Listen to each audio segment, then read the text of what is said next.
भूशुड़ुछि माओ दुर्ग महाराष्ट्र गड़चिरोली जिले में पुणी आत्मसमर्पण कले आउ 15 माओवादी।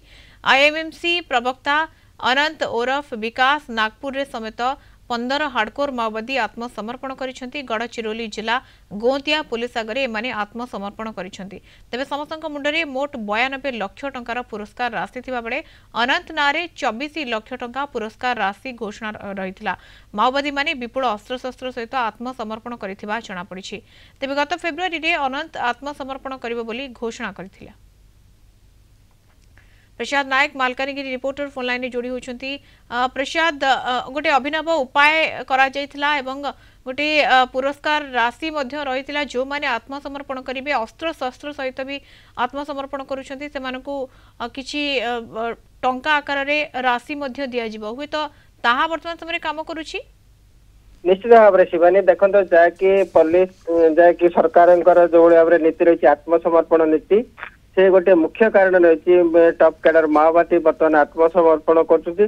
द्वितीय है जो भाव में सुरक्षा कर्मी अहर ऑपरेशन चली जहाद्वारा कि एवं निजर प्राण कि भाव में बंचेबे ताकू नहीं से माने बर्तमान पुलिस आगे आत्मसमर्पण कर। विगत दिन में अनेक माओवादी टॉप कैडर माओवादी निहत हो सारे ता सहित शताधिक माओवादी बर्तमान आत्मसमर्पण कर। तेणु कोई प्रकार निजर जीवन कि भाव में बंचेबे से नहीं जंगल छाड़ी एवं पुलिस आगे आत्मसमर्पण कर।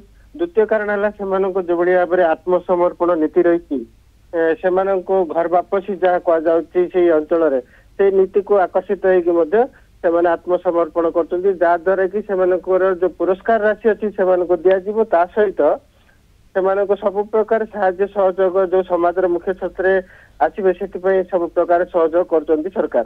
तेज द्वितीय है जो अनेक टॉप कैडर माओवादी जो भाव में हिडमा समेत आसाम राजू अनेक टॉप कैडर माओवादी शीर्ष नेता रही है बर्तमान एवं निहत हो सारे माओ संगठन एवं संपूर्ण भाव में धरी जाती जहाद्वारा कि अनंत जी रही एमएमसी महाराष्ट्र मध्य प्रदेश छत्तीसगढ़ ये तीन राज्य जो सी प्रवक्ता रही से समय मागिले सरकार को जे आत्मसमर्पण करने समय मागिले जनवरी सुधा से आत्मसमर्पण करेंगे जहाँकि सरकार जो रही निष्पत्ति 2026 मार्च सुधा संपूर्ण माओ दमन कर किंतु जनवरी सुधा अस्त्र विरति करने से कहते सरकार जो ऑपरेशन चली संपूर्ण बंद कर जहाद्वारा कि जोगाजोग हम आ सब माओवादी आत्मसमर्पण करने से समय मागिले किंतु समय पूर्व से भयभीत बर्तमान एवं